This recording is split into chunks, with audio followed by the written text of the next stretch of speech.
Euh, je n'ai pas de grandes compétences en histoire de la photographie, donc je laisserai à Julien et Amélie le soin d'en dire plus long. Ce que je voudrais dire, c'est que depuis plus d'une vingtaine d'années que nous nous occupons de l'œuvre de Léonard Mizone, nous avons surtout prêté, puisque la famille Mizone restait largement dépositaire de ses œuvres, nous avons surtout prêté ces tableaux photographiques qui sont les plus connus, ces paysages, ces vues de ville, etc. Ce qui m'a un peu déçu et parfois irrité, c'est de voir que régulièrement, après les expositions, aussi belles soient-elles, on ressortait toujours un petit peu les mêmes lieux communs et j'avais toujours un peu l'impression d'une sorte de condescendance à l'égard de ce pictorialiste qu'était Léonard Mizone. Or, il s'est passé un événement relativement important, c'est que nous avons pu regrouper, il y a une dizaine d'années, tous les clichés, c'est-à-dire 15 000 clichés que Mizone a laissés et qui ont été le point de départ de toute son œuvre.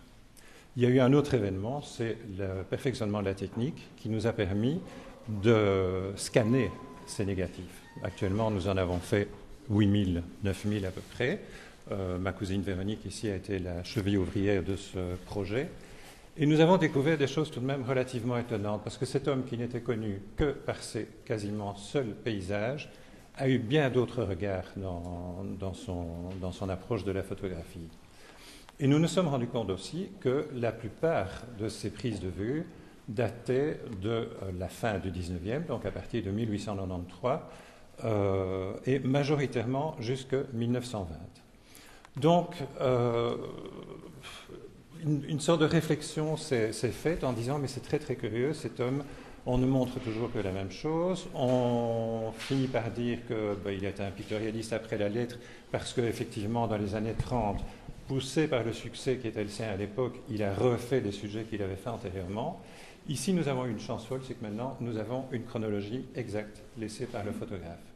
Et nous voyons qu'il s'est attaché beaucoup aux personnes de son environnement, contrairement à ce qui avait toujours été dit, mais il a fait énormément de photos dans le milieu rural, dans la région de Charleroi, dans les Ardennes, dans la Wallonie, beaucoup de personnes des faubourgs de Charleroi, donc vraiment des sujets qui sortaient de ce qu'on connaissait jusqu'à présent. Et bien entendu, pas mal de photos d'enfants, puisque pendant la Grande Guerre, il a été replié chez lui, c'est l'époque où les enfants grandissaient, et il a fait toute une série de portraits qui sont, me semble-t-il, extrêmement vifs, extrêmement animés. Enfin voilà, pour être bref, je pense qu'on découvre quelqu'un qui, en étayant aussi par des documents que nous avons, du courrier, etc., cet homme a été bien dans le courant pictorialiste, il a été très apprécié, il a été en contact avec tous les pictorialistes de son temps. Il a eu d'autres regards que le fameux paysage qui est son sujet qui le fait connaître partout. Et je pense que l'embryon de ce que nous montrons aujourd'hui, puisque 60 photographies par rapport à 15 000, c'est quand même très peu, mais ça permet de montrer qu'effectivement, il y a encore une matière à creuser chez lui, il y a encore tout un travail qui doit être accompli, me semble-t-il, sur la place réelle qu'il a occupée, non seulement au sein du courant pictorialiste, mais également au sein de l'histoire de la photographie. Voilà. Donc c'est vraiment ce qu'on a voulu maintenir dans cette exposition ici. Donc c'est bien cet aspect de l'autre Mizone, donc le titre de l'exposition. C'est-à-dire on ne voulait pas retomber dans les mêmes stéréotypes, à savoir que dans ces 15 000 négatifs, il y a les bases de ces tableaux. Mais on n'a pas voulu se limiter à ça, mais vraiment à montrer que c'était un homme qui était intéressé par de multiples choses, par de multiples thèmes iconographiques. Et donc c'est vraiment sur ce point-là qu'on a voulu mettre l'accent. Donc c'est pour ça qu'on a des séries qui vont, comme Pierre l'expliquait, qui vont s'attacher à la paysannerie, aux ouvriers, aux gardes champêtres, finalement aux personnes que Léonard Mizone rencontrait quand il se promenait. Et alors ce qui est super intéressant, et c'est ça aussi vraiment l'élément central de ce qu'on a voulu montrer ici, c'est cette oscillation qu'il a malgré tout entre un photographe du 19e, parce qu'il n'y a rien à faire. Dans son œil, on retrouve cet œil qui a fait ces fameux tableaux, mais en même temps un regard et peut-être une sensibilité qui est déjà moderne, que l'on va retrouver par la suite dans la straight photography. Et c'est ça qui est intéressant, c'est de voir que c'est un homme qui est beaucoup plus ouvert que le simple pictorialisme, qui va au-delà, qu'il a une véritable démarche, qui n'a peut-être pas été montrée parce que, comme Pierre l'a dit, il n'en a pas eu l'occasion, mais qui est véritablement là. Et je dirais, pour le plus marquant, c'est ce mur-ci où on voit vraiment ce balancement entre des thématiques très traditionnelles, la roulotte, on voit la fumée, on voit cet attrait ici derrière moi pour les pavés mouillés qu'on retrouve également dans ces peintures, dans ces tableaux.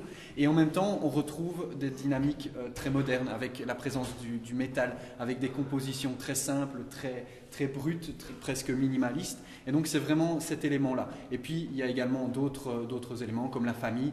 On voit notamment on peut apercevoir des images qu'il a prises sur son toit aménagé d'où il prenait ses nuages. Et donc là, pas question de nuages, mais bien de sa famille, de ses enfants qui jouent. Donc vraiment, c'est comme si par rapport aux Misonne qu'on connaissait, on faisait un pas de côté et on regardait ce qu'il a fait, ce qu'il n'a pas eu l'occasion de voir.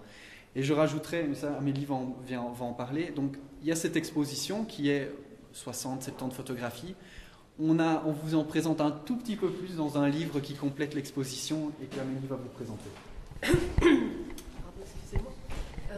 Voilà, et donc le catalogue est aussi l'occasion de montrer un autre Misonne et de développer une réflexion sur le travail du photographe, comme on a maintenant une vue plus globale de son travail, qui est la question du dispositif, puisque en 1896, c'est suite à une séance de projection lumineuse que Léonard Misonne va être invité à s'inscrire à la section bruxelloise de l'Association belge de photographie, qui va vraiment permettre le développement du pictorialisme en Belgique.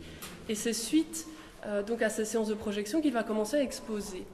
Et ce dialogue, en fait, entre des dispositifs différents au sein du pictorialisme est vraiment un aspect important en Belgique, qui à la fois va véhiculer des images différentes, parce que le support vert est un support qui ne permet pas la retouche, contrairement au tirage très texturé et travaillé des pictorialistes. Mais en fait, ce dispositif va, à l'époque, passer au second plan par rapport à une image et un effet identique qui va être recherché. Et c'est cet aspect de l'image que nous mettons en évidence dans le cadre de l'exposition, d'où le choix des tirages. Mais voilà, le catalogue permet aussi d'avoir un regard sur cet autre aspect méconnu, cette autre Misonne, qui montre combien l'art photographique s'est développé à travers une réflexion complexe, autant de l'image que du dispositif, et donc de pratiques d'image qui permettent de montrer aussi qu'on n'est pas dans une image très retouchée d'un côté ou plus moderne de l'autre, mais qu'il y a vraiment un dialogue déjà très tôt, puisque ces séances de projection commencent en 1888 à l'ABP, donc on est vraiment à l'époque du pictorialisme.